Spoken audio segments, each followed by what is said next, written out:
Welcome back to another episode of Two Beers, One Movie.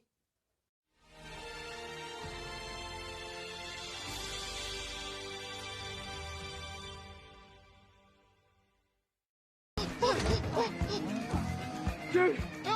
Dude! Dude!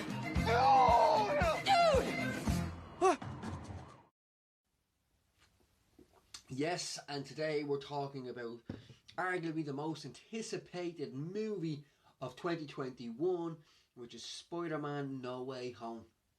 Probably alongside Dune as the most anticipated film I can remember of this year. I was pumped. I liked it straight off the bat.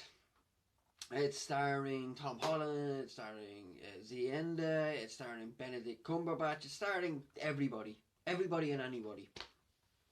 It's directed by John Watts, so it's taking off from the last movie where everyone finds out Peter Parker is Spider-Man. Some people have turned against him. Some people are sticking with him. They still see him as a superhero. Some people see him as a menace, a vigilante. But, so, in terms of what I thought of the film, or will we go into some sort of the plot? This is no spoilers, by the way. I will not be spoiling. I'll try my best. So, he wants to basically stop everyone remembering who he is. It's ruining his life, his friends, his family's life. He goes to Doctor Strange. He's gonna churn up some spell, hopefully to help Peter. Gets messed up, basically. Things don't go wrong, or things don't go right.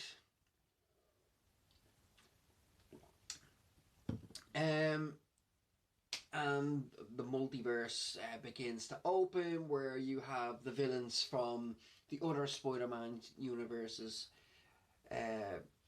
come through. So obviously Alfred Molina as Doc Ock, Jamie Foxx is there as Electro, and of course Willem Dafoe is there as the Goblin. Willem Dafoe was actually really good in this. He quite possibly stole the whole show. These villains are not just little bit part roles, they actually do have a large part to play in the movie. It's not just like, oh my god, here's the final act and there's the final villains and Peter Parker's going to fight them all. No, they actually have something to do, something worthwhile to do. Then Peter says to Doctor Strange he wants to help them out, he wants to rehabilitate these villains. Which obviously you've probably seen from the clip where basically Spider-Man is going through the city with a little small box, and Doctor Strange is chasing him, throws his cape at him to try and catch him. So Doctor Strange is against trying to rehabilitate him because it'll mess up the timelines, mess up the universe or the multiverse. But Peter is adamant he can save these people, he can rehabilitate them. That really does go tits up as well. Again, Willem Dafoe was just so good to see him back. Not that Jamie or Alfred aren't good either, but this is really good to... Willem Dafoe is just a bad motherfucker. I know a lot of people had a lot of people thought what was going to happen, a lot of guessing, a lot of predictions. I won't get in to say if anything was right or wrong. There is a couple of things in the film that no one actually predicted. A couple of big twists and turns no one saw coming. The crowd went absolutely wild in the cinema, to be honest. In terms of how it plays out, so it's fast pacing. It still has your normal Marvel, quick wit, action, quick wit. It's CGI heavy. The action is pretty good, especially some of the fighting scenes with Goblin and Doc Ock. Up until a certain point, Tom Holland still feels the same. He never feels like he got a character arc through, even though he's been through a lot. It always felt like he was just this little kid, and like You know, he was just always there. Oh my God, Mr. Stark! You know, that type thing. Like, he was always just excited and happy to be there. It never felt like you got the Tobey Maguire from the Sam Raimi type of character arc. There is something that happens in this that gives him that character arc and gives him a bit more of a darker moment, where this is definitely the best Marvel film since Endgame. It also has a very similar darker tone from that it takes from Endgame, which is really good, because you still have your same kind of Spider-Man feel to it, but it gives you something different. And I must say, this is a Spider-Man's wet dream, this movie. It's a lot of fan service. I know a lot of people went crazy about fan service for Ghostbusters, which I didn't get. I love the fan service, and I love the fan service in Spider-Man here. It was basically just fan service, Easter egg, you love that, you love this. And you're going to love it, just the way I loved it in Ghostbusters Afterlife. I loved all that fan service, and I'm unsure why people really like it in this, but didn't like it in Ghostbusters.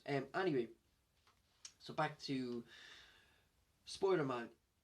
As I mentioned, it does have a darker tone, but it does have a bit of emotional depth to it, especially for a Spider-Man movie, or this universe's Spider-Man movie. I know previous incarnations in The Amazing Spider-Man and Sam Raimi's Spider-Man, they did have that character arc, they did have that bit of a darker tone, some emotional depth to it.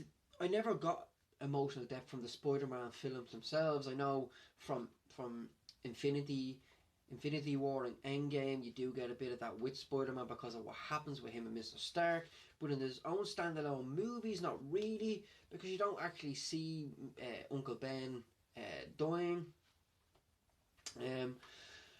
But yeah, there is a moment in this that just gravitates off that emotional depth and gives him a bit more to do, should I say.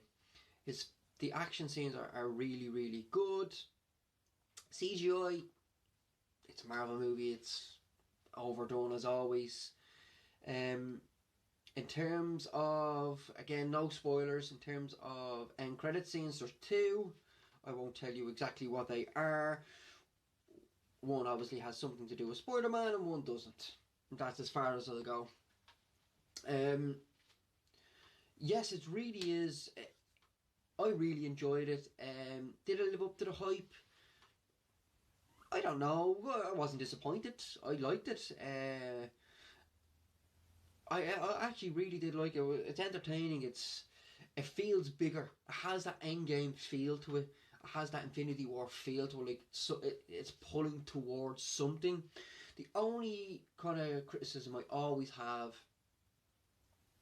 with superhero films in general, mostly MCU, sometimes it feels like the stakes aren't real enough, where they can bring people back from the dead anytime they want. They've done it in Endgame, where they went back in time and saved loads of people, half the world, and I never feel there's really enough stakes. And they do try and give you this in here where there's real stakes, real consequences, but even then, no matter what, I always feel they can bring people back. They bring people back from different universes, from different movies, and Willem Dafoe and Melina and Fox, so it's easily done in the MCU universe. And that's one thing that really always kind of made me feel maybe the consequences aren't as severe as what the narrative wants us to believe. But that's only a small thing. But yeah, it is really good. It is a Spider-Man porn fest. So what I would give it out of 5 would be 3.5 beers out of 5. So please, go see it. Tell me what you think. Comment down below. Is it better than what I thought? Is it worse? Did it live up to expectations and the hype? But I'll see you on the next episode. So please like, share, and subscribe. Have a good one.